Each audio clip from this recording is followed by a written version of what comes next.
नमस्कार मेरे स्वास्थ्य के सहयात्रियों। किसी भी कारण से आपको डॉक्टर ने हार्ट के ऑपरेशन के विषय में बताया है। अब वो चाहे बाईपास सर्जरी हो सकती है या वाल्व की सर्जरी हो सकती है या हार्ट के किसी भी कारण से आपके ऑपरेशन किया गया करने की सलाह दी गई है और वो ऑपरेशन या तो ओपन हार्ट सर्जरी है या छोटे चीरे से की जाने वाली है, लेकिन उसमें आपको कट लगने वाला है। आपके हार्ट में कोई इंटरवेंशन होने वाला है, कोई प्रोसीजर होने वाला है। घर से निकलने से पहले आपको क्या बातें पता होनी चाहिए, क्या तैयारी होनी चाहिए, आज इसके बारे में जानते हैं।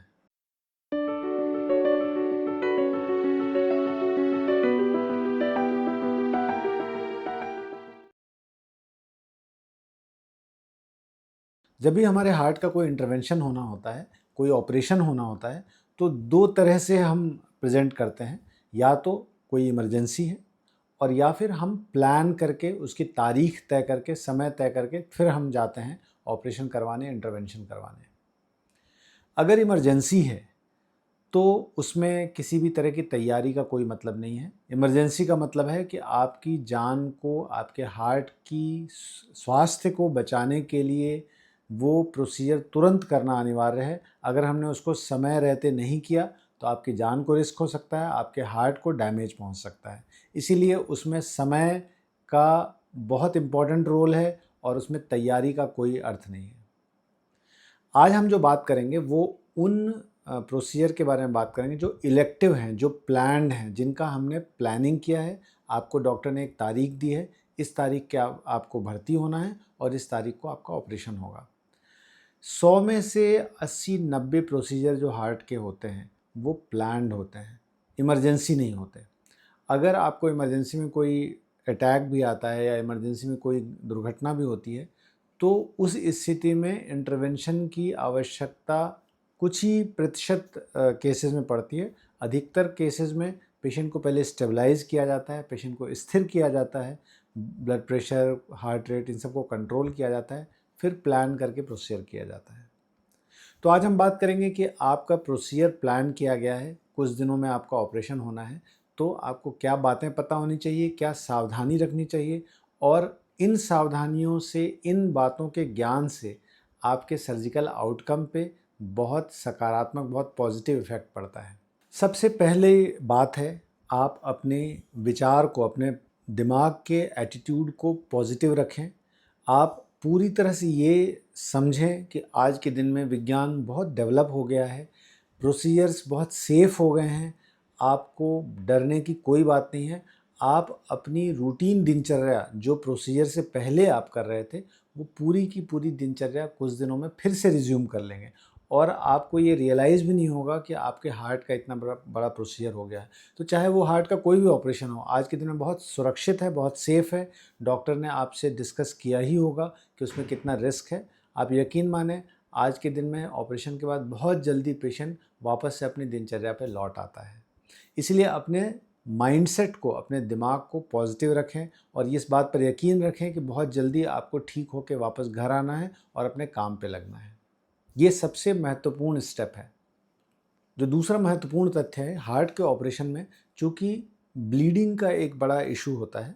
और हार्ट की अधिकतर मरीजों को खून पतला करने की दवाइयाँ चलती हैं। इसलिए आपको अगर खून पतला करने की कोई दवा चल रही है, तो जब भी आपको तारीख तय की जाती है, डॉक्टर से ज़रूर से पूछें कि आपको कोई खून पतला करने की दवा तो नहीं चल रही है और अगर वो चल रही है, तो कितने दिन पहले बंद करना है। क्या खून पतला करने की दवा के बदले कोई और इंजेक्शन या कोई दवा की आवश्यकता है, डॉक्टर आपको विस्तार से बात बताएँगे। कभी भी हार्ट के मरीज को ऑपरेशन से पहले खून पतला करने की दवा बंद करने की आवश्यकता होती है, इस बात को ध्यान रखना है। इसके अलावा भी कुछ और दवाइयाँ होती हैं जिनको फेरबदल करने की ज़रूरत पड़ती है। कुछ शुगर की दवाइयाँ होती हैं, कुछ बीपी की दवाइयाँ होती हैं जिनमें कि कुछ परिवर्तन करने की ज़रूरत होती है। इन सब दवाओं के विषय में एक बार डॉक्टर से ज़रूर से सलाह लेनी चाहिए। हार्ट के किसी भी ऑपरेशन के लिए जाने से पहले आपके शरीर में किसी भी तरह का इन्फेक्शन नहीं होना चाहिए। इस बात को बहुत अच्छी तरह आपको समझना चाहिए। भले वो बहुत छोटा इन्फेक्शन हो, एक छोटा सा फोड़ा हो, आपके दांत में छोटा सा कैविटी हो या बहुत छोटी सी कोई ऐसी प्रॉब्लम हो जिसको आप समझते हैं कि ये बहुत छोटी सी प्रॉब्लम है, लेकिन आप यकीन मानिए ऑपरेशन के बाद, हार्ट के प्रोसीजर के बाद कई बार आपकी इम्यूनिटी, आपके लड़ने की क्षमता इतनी कम हो जाती है कि आप कई बार वो छोटा सा इन्फेक्शन फ्लेयर अप हो जाता है, बढ़ जाता है और आपको सेप्सिस, सेप्टिसीमिया और बहुत गंभीर परिणाम हो सकते हैं। इसीलिए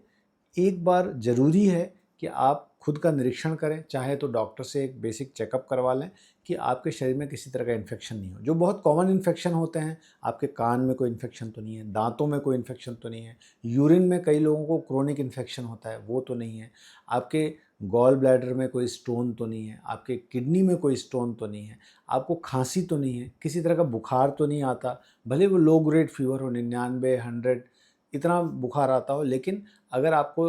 लो लेवल पे फीवर भी आ रहा है तो भी इसका मतलब है शरीर में कहीं ना कहीं इन्फेक्शन है। कहीं कोई घाव तो नहीं है, कहीं कोई बहुत लंबे समय से कहीं किसी जगह पे इचिंग तो नहीं है, खुजलाहट तो नहीं है, किसी तरह का फोड़ा, कोई मवाद, इस तरह का कुछ भी इन्फेक्शन का सोर्स है, ये ज़रूर से डॉक्टर को नोटिफाई करना चाहिए, आपको बताना चाहिए और उसको ट्रीट करके ही ऑपरेशन के लिए बढ़ना चाहिए। आपको किसी तरह का एलर्जी की हिस्ट्री तो नहीं है। ये एक बहुत कॉमनली इग्नोर होने वाली प्रॉब्लम होती है। आपको किसी दवा से रिएक्शन हो जाता है या आपको धूल से या किसी गंध से बहुत तेज़ रिएक्शन होता है या आपको पास्ट में कभी आप भर्ती हुए थे और किसी दवा ने रिएक्शन कर दिया था और जिसकी वजह से आपकी हालत सीरियस हो गई थी या किसी ब्लड ट्रांसफ्यूजन से खून से आपका खून चढ़ाने से आपको रिएक्शन हुआ था। इस तरह का कुछ भी अगर एपिसोड आपको हुआ है, आपको निश्चित रूप से वो डॉक्टर को मेंशन करना चाहिए। अगर कोई दवा आप जानते हैं जो आपको रिएक्ट करती है, निश्चित रूप से वो आपको मेंशन करना चाहिए। ये एक बहुत इम्पॉर्टेंट चीज़ है, इसको बिल्कुल भी भूलना नहीं है। पुराना कोई भी ट्रीटमेंट अगर आपका चला है, आप बहुत लंबे समय तक अस्पताल में कभी भर्ती रहे हैं या आपको टीबी का इलाज चला है या दमे का इलाज चला है या कभी कोई आपको पुराना एक्सीडेंट हुआ था जिसकी वजह से आपको हॉस्पिटल में भर्ती रहना पड़ा था, कोई बड़ा ऑपरेशन हुआ है आपका, अगर इस तरह का कुछ भी आपकी मेडिकल हिस्ट्री है, तो ये डॉक्टर को नोटिफ़ाई करना बहुत ज़रूरी है। कई बार बहुत छोटी सी फैक्टर होता है, कोई बहुत छोटी सी बात होती है, जो हमारी नज़रों में वो छोटी है, लेकिन आपके हार्ट के ऑपरेशन में, आपके हार्ट के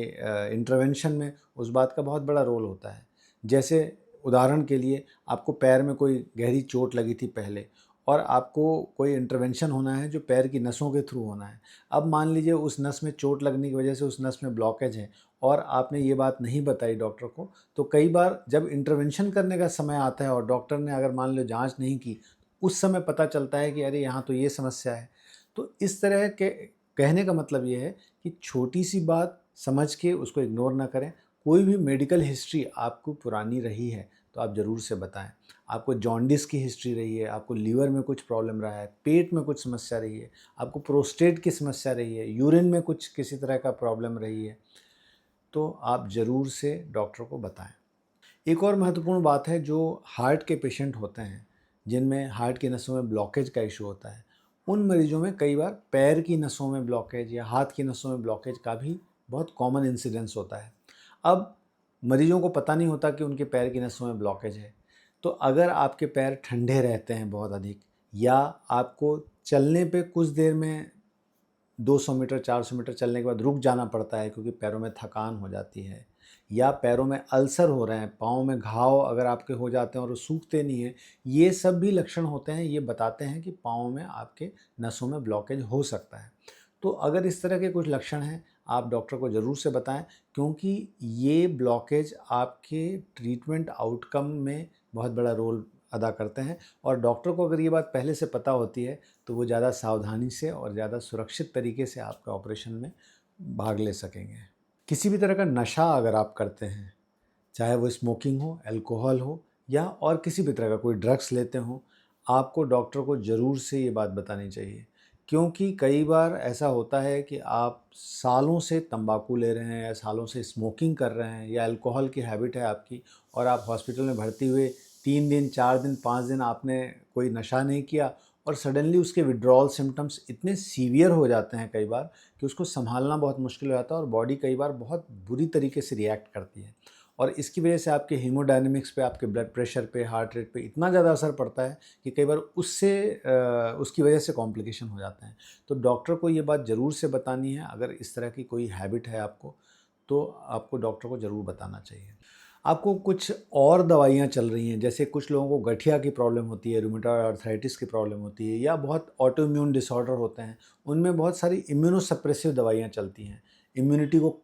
कम करने की दवाइयाँ चलती हैं। इसके अलावा कुछ लोगों को ब्रेस्ट कैंसर हुआ या किसी तरह का कैंसर का ट्रीटमेंट पहले हुआ और उसके बाद कुछ कीमोथेरेपी की मेडिकेशन चल रही हैं, या पहले कुछ कीमोथेरेपी हुई है, रेडियोथेरेपी हुई है, ये डॉक्टर को ज़रूर से बताना है, क्योंकि ये सब आपके सर्जरी के आउटकम में, सर्जरी की प्लानिंग में इन सब का बहुत महत्वपूर्ण रोल होता है।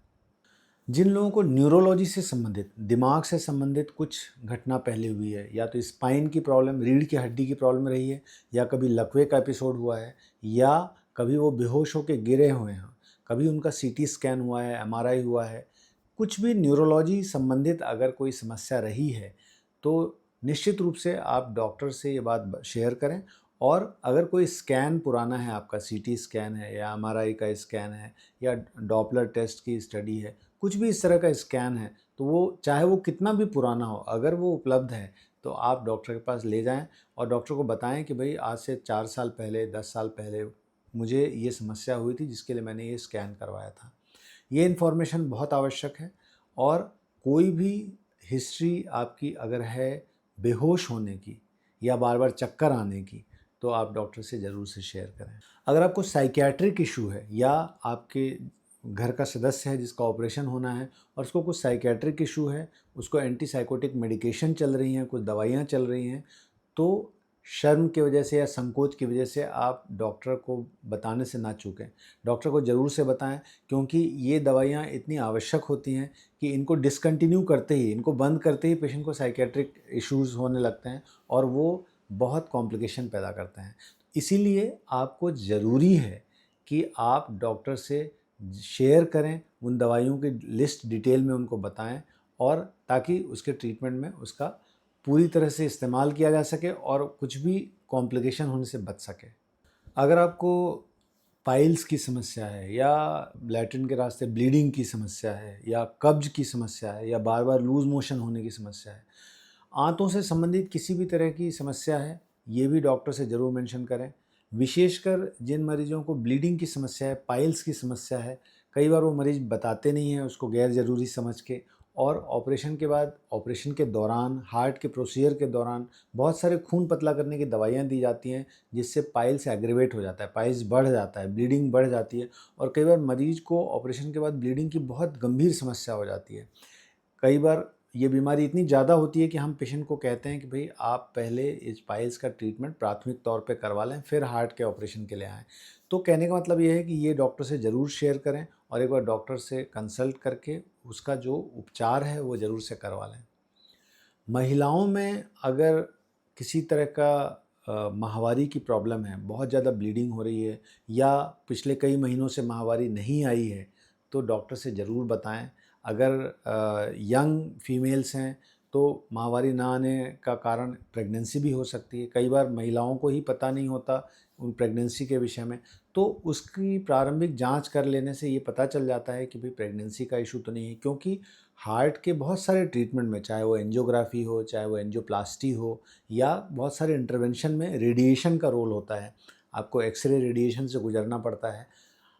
उन जांचों को करने से पहले ये आश्वस्त होना ज़रूरी है कि आप प्रेग्नेंट तो नहीं हैं। तो महिलाओं को माहवारी से संबंधित कुछ भी एबनॉर्मेलिटी हो, कुछ भी गड़बड़ हो, वो ज़रूर से शेयर करना चाहिए। इसी तरह अगर आपको किसी तरह का इन्फेक्शन है, महिलाओं को अगर किसी किसी तरह की गायनेकोलॉजिकल इन्फेक्शन की प्रॉब्लम है, तो वो भी आप लेडीज़ डॉक्टर को या अपने कार्डियोलॉजिस्ट को ज़रूर से बताएं कि इस तरह के इन्फेक्शन का इशू है जो बार बार उनको परेशान करता है, तो उसका ट्रीटमेंट पहले से लिया जा सकता है। जैसा कि मैंने पहले बताया कि किसी भी तरह का इन्फेक्शन ऑपरेशन के बाद, प्रोसीजर के बाद कई बार बहुत गंभीर रूप धारण कर लेता है। इसीलिए उसका प्रॉपर ट्रीटमेंट आवश्यक है, किसी भी हार्ट के ऑपरेशन से, हार्ट के प्रोसीजर से पहले। जो लोग ब्लड प्रेशर के मरीज़ हैं, या शुगर के मरीज़ हैं, या जिनका कोलेस्ट्रॉल बहुत ज़्यादा बढ़ा हुआ होता है, ये बहुत कॉमन ग्रुप है जिनको हार्ट के प्रोसीजर की आवश्यकता पड़ती है। तो या जिनको किडनी की समस्या है, तो इस ग्रुप के सदस्यों से मेरा अनुरोध है कि अगर आपका शुगर की प्रॉब्लम है, बीपी की प्रॉब्लम है, कोलेस्ट्रॉल का इशू है, क्रिएटिनिन बढ़ा हुआ रहता है, आपका किडनी का इशू है, इन सब मरीजों को शुगर का, ब्लड प्रेशर का एक चार्टिंग करना चाहिए ऑपरेशन से पहले, और इस बात को आश्वस्त करना चाहिए कि आपका ब्लड प्रेशर अच्छी तरह कंट्रोल है, आपका शुगर अच्छी तरह कंट्रोल है, आपके कोलेस्ट्रॉल का कंट्रोल अच्छा है आपके प्रोसीजर में जाने से पहले। जितने अच्छी तरीके से आपका ब्लड प्रेशर, आपका शुगर कंट्रोल में होगा, सर्जिकल आउटकम उतना अच्छा रहेगा। आज के वीडियो में हमने जाना कि कोई भी हार्ट के इंटरवेंशन से पहले या हार्ट के प्रोसीजर से पहले